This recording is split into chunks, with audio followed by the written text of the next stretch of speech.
মুক্তিযুদ্ধে রাজাকারের সংখ্যা নিয়ে প্রথম স্টেটমেন্টটা আমাদের ফুয়াদ ভাই দিয়েছেন। আমি তার প্রেক্ষিতে দ্য ডিসেন্ট এবং বিডি ফ্যাক্ট চেকের সূত্র দিয়ে বলেছি, তারা ওই 2019 সালের দিকেই বিডি ফ্যাক্ট চেক আইডেন্টিফাই করেছিল যে এইটা একটি গুজব। কোনটা? যে রাজাকারের সংখ্যা নিয়ে, ঠিক আছে। এবং আবারও আরেকটা সংখ্যা নিয়েই ফুয়াদ ভাই জড়িয়ে পড়লেন যে মুক্তিযুদ্ধে নিহতের সংখ্যা 7,000 না কত এরকম একটা সংখ্যা বললেন। কবি আসাদ মে মাসে 1971 সালে তিনি বলেছিলেন যে তার কবিতায় 10 লাখ মানুষ মারা গেছে। এটা এটা শেখ মুজিবের বক্তব্য না। টাইমস 71 এপ্রিলের শুরুতে 1971 এপ্রিলের শুরুতে তারা লিখেছিল 3 লাখ মৃত্যুর সংখ্যা ছাড়িয়ে গিয়েছে। নিউজউইক এপ্রিলের মাঝামাঝি সময়ে 1971 সালের ঘটনায় লিখেছে এপ্রিলের মাঝামাঝি সময়ে 7 লাখ লিখেছে। দ্য বাল্টিমোর সান 14 মে 1971 লিখেছে 5 লাখ নিহতের সংখ্যা। দ্য মোমেন্টো কারাকাস জুনের 13 তারিখে লিখেছে 5 থেকে 10 লাখ নিহত। কারাই ইন্টারন্যাশনাল 28 জুলাই লিখেছে 5 লাখ। ওয়াল স্ট্রিট জার্নাল লিখেছে 23 জুলাইয়ে সংখ্যা 2 থেকে 10 লাখ। টাইমস সেপ্টেম্বরে গিয়ে বলেছে 10 লক্ষাধিক।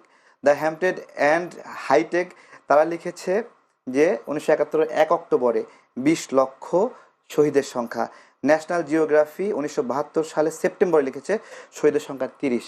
এবং 1971 সালের কোনটা নেব? 1971 সালের, হ্যাঁ এগুলো কি বলছি ঘটনাগুলো উনি একটা কথা বলেছেন যে আমি প্রশ্নটা করি, আমি বলছি দেখেন মানে বঙ্গবন্ধু শেখ মুজিবুর রহমান, হ্যাঁ কোনটা নিব দেখেন।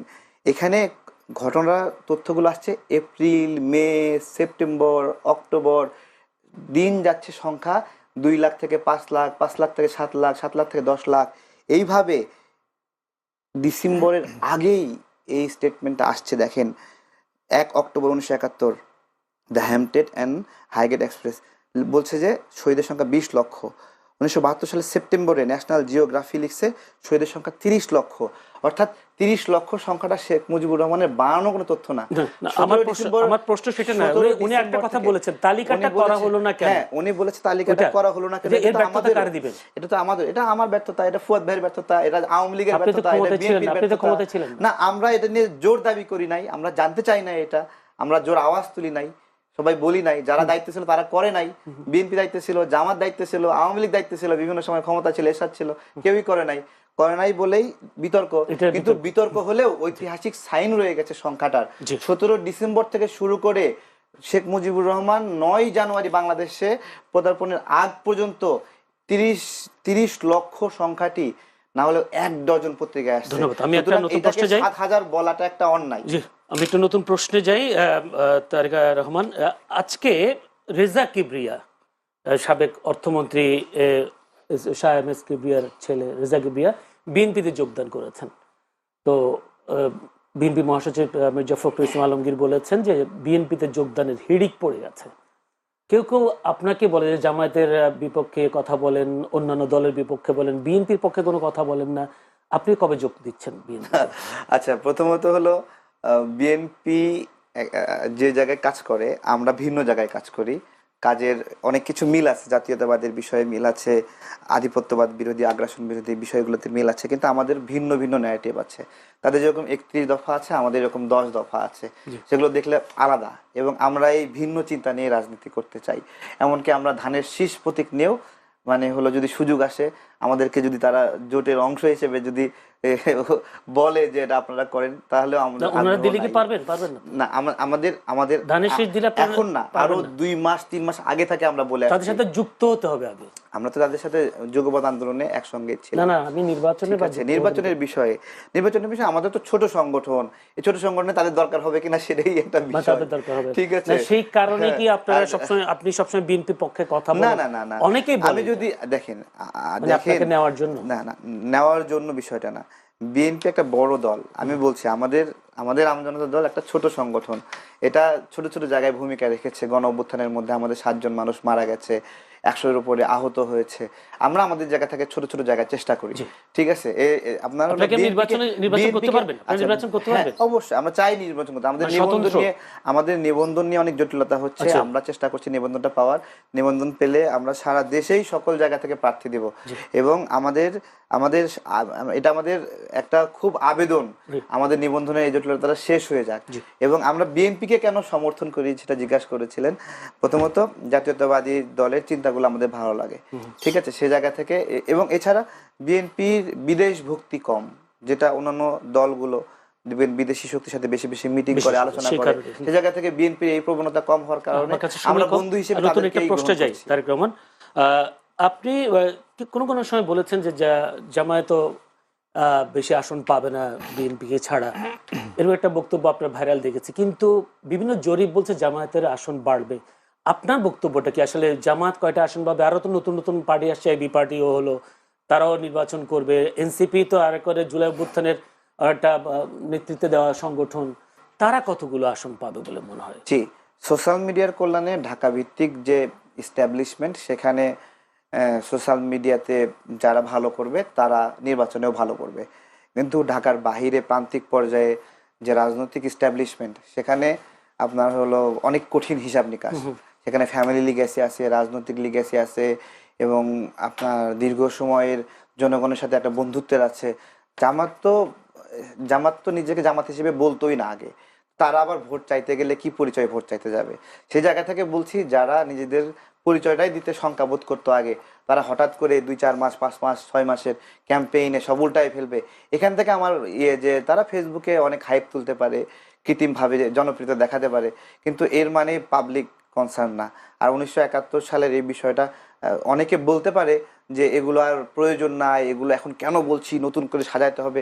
আমি বলি ভাই, বাংলাদেশ যতদিন থাকবে ততদিন রাজাকারদেরকে মানুষ যেরকম মনে রাখবে, মুক্তিযোদ্ধাদেরকে মনে থাকবে। যতদিন এই পতাকা থাকবে ততদিন মুক্তিযুদ্ধ প্রাসঙ্গিক, যতদিন এই মানচিত্র থাকবে ততদিন এই মুক্তিযুদ্ধ প্রাসঙ্গিক, যতদিন আমাদের জাতিসংগীত থাকবে ততদিন মুক্তিযুদ্ধ প্রাসঙ্গিক। আপনি যতই অপ্রাসঙ্গিক করার চেষ্টা করেন, এই বিজয়ের মাসে এই আলোচনা চলবেই চলবে।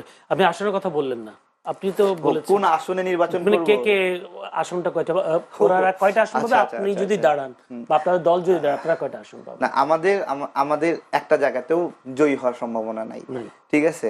এবং কোন জায়গায় গেলে 1000 ভোটও পাওয়া কঠিন হবে। এগুলো আগ বাড়িয়ে অনেক বেশি বলা ঠিক না, বা নাও ভোট পেতে পারি।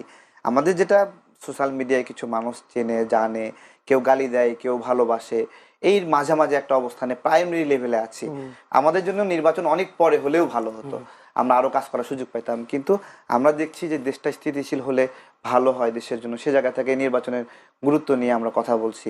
এবং জামাত বিএনপির কথা বললেন, তো আমি বলি, যদি আওয়ামী লীগ এই নির্বাচনে অংশগ্রহণের সুযোগ পায়, তাহলে জামাত যেটা হতো, বিএনপির সহযোগিতা নিয়ে কিছু আসন পেত, তারপরে আওয়ামী লীগের সহযোগিতা নিয়ে কিছু আসন পেত।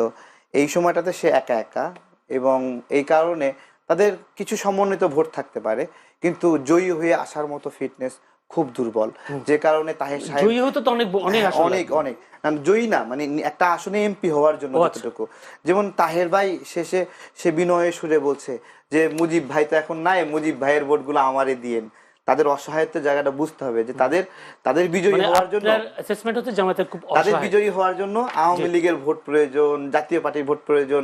এবং যে কারণে তারা বারবার আওয়ামী লীগ বা জাতীয় পার্টি নির্বাচনে আসবে এটা শুনলে তারা আতঙ্কিত হয়, বা তারা এটা আপনি চান কি আওয়ামী লীগ জাতীয় পার্টি নির্বাচনে আসুক? আপনি চান? আমি চাই বাংলাদেশের সকল রাজনৈতিক প্রক্রিয়া নির্বাচনে অংশগ্রহণ করবে, এবং কে খারাপ কে বাতিল তাকে, ওই যে বলে না, জনগণ চায় আওয়ামী লীগ আর অংশগ্রহণ না করুক, তাদের বাস্তবতা নাই, ঠিক আছে। আমি বলি ওইটা জনগণের হাতে ছেড়ে দিতে হবে, জনগণ কি করবে। আমি এভাবে ধরে আওয়ামী লীগ জাতীয় পার্টি নির্বাচনে আসুক, এটা আপনি চান? এটা আমি চাই। যদি একটু ব্যারিস্টার সাজমান ফুয়াদ, আসলে কি সেই আওয়ামী লীগ জাতীয় পার্টি নির্বাচনে আসার মতো সেই পরিস্থিতি আছে কিনা? মোটেই নাই। কারণ হচ্ছে যে গণ অভ্যুত্থানের পরে যে কি ঘটেছে তার ব্যাপারে জাতিসংঘের মানবাধিকার দপ্তর থেকে একটা বিস্তারিত 114 পৃষ্ঠার একটা রিপোর্ট দেখে বলা হয়েছে। এবং আওয়ামী লীগের 6 সপ্তাহের যে আমলনামা, এই আমলনামার বাইরে তো আরও অনেক আমলনামা আছে। তার ভিতরে 2টা আমলনামা গতকালকে প্রকাশিত হয়েছে, যে পিলখানা গণহত্যার সাথে আমার প্রত্যেকটা বাহিনীকে আন্ডারমাইন করবার জন্য ভারত এবং আওয়ামী লীগ একসাথে মিলে কাজ করেছে। এইরকম একটা জাতীয় নিরাপত্তার হুমকি কোনো সংগঠন কোনো দেশে রাজনীতি নির্বাচন করতে পারে না। পৃথিবীর কোনো গণতান্ত্রিক রাষ্ট্রে এটা অ্যালাউ করা হয় না। এবং আজকে যেহেতু সময় কভার করবে না, পৃথিবীর বহু দেশ আছে, নাৎসিদেরকে, ফ্যাসিস্টদেরকে তো ইউরোপ তো গণতান্ত্রিক রাষ্ট্র, কই হিটলারের চিহ্ন পর্যন্ত, হিটলারের একটা ব্যাচ পড়লে আপনাকে জেলে যেতে হবে, আপনি হিটলারকে প্রশংসা করে একটা গান গাইলে পর্যন্ত আপনাকে জেলে যেতে হবে। তো সেখানে গণহত্যার দায়ে অভিযুক্ত দলের নেতারা এবং জাতীয় নিরাপত্তার হুমকি এমন দলগুলো যারা দিল্লির গোলামি করেছে, বাংলাদেশের স্বাধীনতা সার্বভৌমত্বকে আন্ডারমাইন করেছে, তাদের রাজনীতি নির্বাচন করবার কোনো নৈতিক এবং রাজনৈতিক অধিকার নাই, থাকতে পারে না। ধন্যবাদ। আমি একটু আরেকটা প্রসঙ্গে যেতে চাই। তারেক রহমান, আপনিও জানেন, বীর মুক্তিযোদ্ধা বিএনপি নেতা ফজলুর রহমান একটি আপত্তিকর মন্তব্য করেছেন আন্তর্জাতিক অপরাধ ট্রাইব্যুনাল নিয়ে। সেই জন্য তাকে ডেকেছেন এবং তাকে কাউন্সিলের, অর্থাৎ বার কাউন্সিলের সনদ নিয়ে তাকে সশরীরে হাজির হয়ে ব্যাখ্যা দিতে বলেছেন। আপনাকেও দেখেছি জামায়াতি ষড়যন্ত্রে আন্তর্জাতিক আদালতের ন্যায় বিচার প্রশ্নবিদ্ধ আপনি মন্তব্য করেছেন। আপনি বলেছেন গণ অভ্যুত্থানের মামলাগুলোকে ভেলকা বানিয়েছে জামায়াতিরা। আসলে কিসের ভিত্তিতে বলছেন, এই বিষয়টা একটু পরিষ্কার করলে ভালো হয়। দেখুন, এটিএম আজহার যিনি যুদ্ধাপরাধী হিসেবে সাজাপ্রাপ্ত, তিনি জামিন পেলেন কিভাবে বা মুক্তি পেলেন কিভাবে?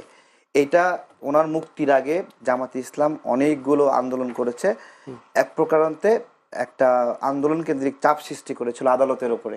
তা আমরা এটা বলতে পারি যে একটা আদালতকে প্রভাবিত করার জন্য মব তৈরি করেছিল। যদি কেউ এভাবে বলে তাহলে আমি মনে করি যে এটা এভাবে বলা যায়, মব তৈরি করেছিল। এবং এই যে আমার প্রশ্ন হলো, এটিএম আজহারকে যখন জামিনটা দিল বা মুক্ত করলো, সেই সময় কি রাষ্ট্রপক্ষ বিরোধিতা করেছিল? রাষ্ট্রপক্ষের কাজ কি? নাকি রাষ্ট্রপক্ষ বলছিল তাড়াহুড়ো করে জামিন দিয়ে দাও? ঠিক আছে, আমি এখানেই বলতেছি যে আসলে কিভাবে ফাংশন করছে আমাদের এই গণ অভ্যুত্থানে। অনেক রাজবন্দী মুক্ত হয়েছে, আমরা যারা জেলে গেছিলাম আমরাও মুক্ত হয়েছি। কিন্তু এই পালের সাথে ডেস্টিনির মতো 43 লক্ষ গ্রাহকের মানুষের টাকা আত্মসাৎ করে তারাও কিন্তু বের হয়ে আসছে। আবরার ফাহাদের খুনিও কিন্তু পালিয়ে গিয়েছিল। আমি ওইখানে আইজিপি মামুনের বিষয়ে আমি বলেছিলাম যে আইজিপি মামুন, রাষ্ট্রপক্ষ, আইনজীবী তো তাজুল ইসলাম ভাই এখানে লড়াই করছে, তার তো জামাতের একটা লিগেসি, পুরনো লিগেসি আছে, বা জামাত করে না, কিন্তু উনি তো জামাতের ওই সময় যুদ্ধ অপরাধী মামলার জামাতের পক্ষের আইনজীবী ছিলেন, তাই না? তো সেই বিবেচনাটা এখানে অগ্রাধিকার পেয়েছে কিনা ওনাকে চিফ প্রসিকিউটর করার ক্ষেত্রে, আমি সেটা বলেছিলাম যে যুদ্ধাপরাধী এই মামলা বা গণহত্যা মামলার আসামি পক্ষের আইনজীবী, আবার হলো সে এখন সময়ের প্রেক্ষাপটে যে সে আরেক গণহত্যার মামলার জন্য সে আইনি লড়াই করতেছে। এখানে আমার সমস্যা ছিল যে আরেকটু ভিন্ন রকম মানুষ তাজুল ইসলামকে না দিলে অন্য কাউকে দিলে এটাকে আপনি কি? আমি আরেকটু ভালো মনে করতাম। যেরকম শেখ হাসিনার করে যাওয়া যুদ্ধাপরাধের মামলাগুলোকে আমরা সমর্থন করি না, তার যে ফাঁসি দিয়েছিল, ধরে ধরে ফাঁসি দিয়েছিল এক একজনকে, আমরা এটা সাপোর্ট করি না, তেমনি এইখানে ওই তাজুল ইসলাম ভাইও এখানে আসা যুক্তিযুক্ত হয়নি। আরো শুনেছি, এবং আমাদের কাছে একটা আসছে, গতকালকে একটা অডিও আসছে, উনি তাজুল ইসলাম ভাই কনভিন্স করার চেষ্টা করছে একটা শহীদ পরিবারকে যে তোমরা এই রায়টা এইভাবে মাইনে নাও। এই রায়টা এইভাবে মানে ওইখানে যে আইজিবি মামুনের যে 5 বছর বা সীমিত সাজার যে বিষয় আছে এইভাবে মাইনে নাও। আমি অডিওটা বারবার শুনতেছিলাম, উনি এইভাবে বলতেছেন, এই মামলা বিষয়ে বলতেছিলেন যে তোমরা এটাকে গ্লোরিয়াস ভাবে তুলে ধরো, এটা সুন্দর রায় হয়েছে, তোমরা কেন এটা বিরোধিতা করছো? আপনারা জানেন যে মীর মুগ্ধের বাবা কিন্তু বলছিল যে এই রায়ে তিনি সন্তুষ্ট না মামুনের বিষয়ে, এবং স্নিগ্ধও বলেছিল। ঠিক আছে, তো এই জায়গাতে তো শহীদ পরিবারেরা তো কতটুকু খুশি এই মামলা ক্ষেত্রে? দেখেন, আমি বলি শেখ হাসিনা রাজনৈতিক প্রতিহিংসা, রাজনৈতিক দ্বন্দ্ব, তার মনের মধ্যে রাগ ক্ষোভ, বিভিন্ন কারণে সে হলো আমাদের ছাত্র ভাইদের হত্যা করেছে, আমার পিঠে গুলি লাগছে, আমরা জেলে গেছিলাম, রিমান্ডে নির্মম অত্যাচার করছে। আমার কথা, যে শেখ হাসিনার কথায় আমাকে রিমান্ডে নির্মম নিপীড়ন করলো, সেই বেটা কি কম অপরাধী? আইজিপি মামুন কি শেখ হাসিনার চেয়ে কম অপরাধী? আমার প্রশ্ন এখানে, যে তাকে মানে আইজিপি মামুনের বক্তব্যে শেখ হাসিনাকে সাজা দিতে হবে, এটা আমি সমর্থনই করি না। মানে এই বিচার কি মানেন কিনা আপনি? হ্যাঁ, এই বিচারটা মানেন কিনা? আমি আইজিবি মামুনের কঠিনতম শাস্তি চাই। আসলে এই শাস্তিটা মানতেছি না। আসলে শাস্তি মানবেন মানে শাস্তি না মানা তো বিচার না, আরো বড় শাস্তি চাই তার। আমি আইজিবি আল মামুন আর যাদের শাস্তি হয়েছে এটা তো হয়ে গেছে, আমরা তো হবে না তো নাকি? না, আমি তো বলছি আপনি একটা বিচারের মধ্যে একটা অংশ ভুল করলে তো আপনার অন্যান্য অংশ নিয়ে মানুষ প্রশ্ন তুলবে। আমি বলছি প্রশ্ন তোলার সুযোগ কেন করে দিচ্ছে? জি, ধন্যবাদ। ব্যারিস্টার আসাদুজ্জামান ফুয়াদ, আপনি নিজেও একজন আইনজীবী। জামায়াতি ষড়যন্ত্র আন্তর্জাতিক আদালতের ন্যায় বিচার প্রশ্নবিদ্ধ বলে উনি মন্তব্য করেছেন, আপনি কি মনে করেন? আসলে আপনি তো একজন আইনজীবী, যেহেতু পৃথিবীতে বিচারিক দেশে রায় হলো। বিদেশে আপনার এই বিচার নিয়ে কোনো মহল এখন পর্যন্ত কোনো উদ্বিগ্ন কনসার্ন শো করে নাই। জাতিসংঘ থেকে শুরু করে মানবাধিকার সংগঠনগুলো তাদের একমাত্র কনসার্নের জায়গা হচ্ছে মৃত্যুদণ্ড। এটা ডিফারেন্ট দার্শনিক প্রস্তাবনা, দার্শনিকের। এটা যার যার বিভিন্ন দেশের বিভিন্ন ফরম্যাট আছে, তারা মনে করে যে এই মৃত্যুদণ্ড ধরনের সমর্থন করে না। থাকবে কি থাকবে না সেটা অন্য আলোচনা। কিন্তু বিচারিক প্রক্রিয়া নিয়ে পৃথিবীতে দেশি বিদেশি কোনো পক্ষ বলে নাই যে এখানে কোনো রকম প্রসিডিউরাল ফেলিওর আছে, আন্তর্জাতিক মান লঙ্ঘিত হয়েছে, অথবা যারা আসামি পক্ষ ছিল তাদের অধিকার লঙ্ঘিত হয়েছে, এমন কোনো দাবিকে উত্থাপন করে নাই। যেটা জামাতের নেতাদের বিচারের সময় সারা পৃথিবী এই ট্রাইব্যুনালের সমালোচনা করেছে। অতএব এটা এটা এবং আমিও তো ন্যায্য তো কোনো কিছু দেখতে পাচ্ছি না যে কোথায় এখানে ষড়যন্ত্র হয়েছে। তারা তো অংশগ্রহণও করে নাই। যদি আওয়ামী লীগের প্রতি সাহস থাকতো তারা তারা ফেস করতো। আর এভিডেন্স এত ভিভিড, ডিজিটাল এভিডেন্স তো ফরেন্সিক্যালি প্রমাণ করা হয়েছে। বিবিসি, আল জাজিরা সবাই হাসিনার কণ্ঠ চেক করে বলেছে এটা তার কনভারসেশন। আমরা সবাই শুনেছি সেটা, যে তিনি হত্যার জন্য হুমকি দিচ্ছেন। অতএব সেই জায়গাতে তারপরে কেউ দ্বিমত থাকতে পারে, যারা এটার পক্ষে থাকবেন তারা হয়তো এটার পক্ষে কথা বলবেন না, সেটা অন্য বিষয়। ঘটনা তো সত্য। বিএনপি নেতা ফজলুর রহমান তো তিনি আবার এই বিচার আমার মনে হয় যে ওনাকে নিয়ে আলোচনা করাটা এটা যা আপনাদের সময় নষ্ট ঠিক হবে হবে আর কি। মানে আচ্ছা, তারেক রহমান, আপনার আরেকটা বক্তব্য বেশ ভাইরাল। সেটা হলো আপনি বলেছেন জামায়াতের আইনজীবী অ্যাডভোকেট শিশির মনি 1,000 কোটি টাকা চুক্তি করে আইনজীবী আব্দুল্লাহ মামুনকে রাজসাক্ষী বানিয়েছেন। কোন তথ্য আছে? ওটা 1000 কোটি টাকা ছিল বিষয়টা। 1,000 কোটি বলছি আমি। আচ্ছা আচ্ছা আচ্ছা, আপনার হলো তাজুল ইসলাম সাহেবের, আমাকে উনি অনেকবার ফোন দিছে। মানে এই টাকাটা কারা কারা ভাগ পেয়েছে আমি ওটাও জানতে চাই। এটা বাক, আমি দেখেন তাজুল ইসলাম সাহেব, শিশির মনির সাহেব, সরি শিশির মনির সাহেব আপনার হলো এর আগে রানা প্লাজার যে খুনি রানা, তার জামিনের জন্য কাজ করেছিলেন। একজন আইনজীবী হিসেবে এটা করতেই পারেন, তিনি আপনার হলো এই জায়গাটাতে এইভাবে করতে পারেন না। পরে আমরা বিক্ষোভ মিছিল করে উচ্চ আদালতকে প্রভাবিত করলাম যে, এবং রানাকে আর জামিন মুক্ত করা হলো না। উনি অনেকবার অ্যাটেম্প্ট নিয়েছেন রানাকে মুক্ত করার জন্য। আবরার ফাহাদের খুনিদের 7 জনকে তিনি মুক্ত করার চেষ্টা করেছেন, আইনি লড়াই করেছেন। ঠিক আছে, এই বিষয়গুলোর একটা ঘটনা পরম্পরা। ওনার যে ফার্ম ল ল্যাব, সেই ল ল্যাবের পক্ষ থেকে আইজিপি মামুনকে এই আইনি সাপোর্টটা দেওয়া হয়েছে। সেই প্রেক্ষাপটে আমি এই ফিনান্সিয়াল অ্যামাউন্ট এবং তাকে অ্যাকিউজ করে বলেছি যে আপনার নৈতিকতার সঙ্গে এটা যায় না যে আপনি আইজিপি মামুনের পক্ষে দাঁড়াবেন। মূলত তাকে সেখান থেকে আমি ফিরে ওটা আসার জানতে জন্য। চাচ্ছি, মানে কোনো তথ্য বা কোনো ফোন আলাপ কোনো কিছু না, আপনার ফোন কাছে আলাপের আছে কি কিনা? আছে? না, আপনি একজন রাজনীতিবিদ। আরে বাবা শুনেন, ওনার ল ফার্মে যে আইনজীবী, সিনিয়র আইনজীবীরা আছে, সিনিয়র অ্যাসোসিয়েট যারা আছে, তারা সহ এই আইনি লড়াই করেছেন এবং এটা পত্রিকায় নিউজ হয়েছে তাদের আইনি সহযোগিতার বিষয়ে। ফিনান্সিয়াল বিষয় তো, আইনি সহযোগিতা করেছেন, এটা তো ঠিক আছে। ফিনান্সিয়াল বিষয় তো 1000 কোটি টাকা। আমি ওইটা ওইভাবে বলেছিলাম যে 1000 কোটি টাকার লেনদেন হয়েছে। হ্যাঁ, 1000 ঠিক কোটি আছে, টাকা। মানে এটা আপনি বিশ্বাস করেনও? টাকা ছাড়া সার্ভিস দিচ্ছে তাকে। মানে তাও 1,000 কোটি।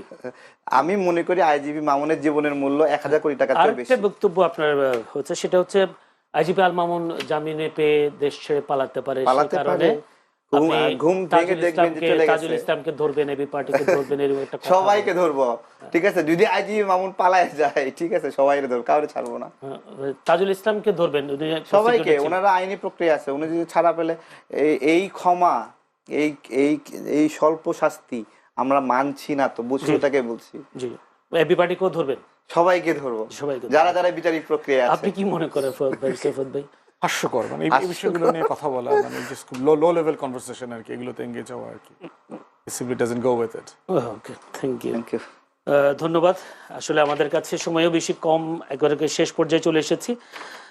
আমরা একটু যেতে চাই, তাহলে একটু বিষয়ে যে একটু আপনার কাছ থেকে জানতে চাই। জামায়াত আমির আজকে 3 দিন আগে একটা বক্তব্য দিয়েছেন, দুইবার স্বাধীনতা পেলাম, স্বাধীনতার স্বাদ পেলাম না। ওনারা 1971 সালে যে কি স্বাধীনতা পেয়েছেন জামাতের আমির, সেটা তো আমরা জানি, ঠিক আছে, এখনো তো জলে, সেই জন্য স্বাদ পাচ্ছে না। আর 24-এ ওনারা যদি সত্যিকার অর্থে লড়াই করতেন তাহলে স্বাদটা পাইতেন। 24-এ গণঅভ্যুত্থানের পরে আমরা বুক ভরে লড়াই করছি, সেটা টান টান করে দাঁড়িয়েছি। আমি তো দেখেন, দেশ যেমনই থাকুক, আমি সেই রিমান্ডের মধ্যে নাই, শুকরিয়া। আমাকে জেলে আপনার পচা খাবার খেতে হচ্ছে না, এটা শুকরিয়া। আমাকে কারোর সাথে গল্প করতে দেওয়া হতো না, এই যে একটা মুক্ত অবস্থায় আছে, শুকরিয়া। যে কোনো কিছুর বিনিময়ে এইরকম বলার সুযোগই নাই যে আগে ভালো ছিলাম, শেখ হাসিনা ভালো রাখছিল। আমরা একটা বড় নিপীড়িত হয়েছি, ঠিক আছে, কিন্তু আমাদের সেই নিপীড়ন, আমাদের সেই লড়াই, আমরা স্বাদ পেয়েছি তো স্বাধীনতা। তারপরে তো আপনার ঠিক আছে? নিবন্ধনের জন্য আপনাকে অনশন থাকতে হচ্ছে, কান্না আমাকে করতে হয়েছে। দেখেন, নিবন্ধন আমার আটকায় দিলেও আমরা এই লড়াইটা বিজয় অর্জন করছি। জামাতা আমির যদি আমাদের মতোই লড়াই করতেন, মন দিয়ে লড়াই করতেন, তাহলে উনি স্বাদটা পাইতেন। উনি লড়াই করেননি।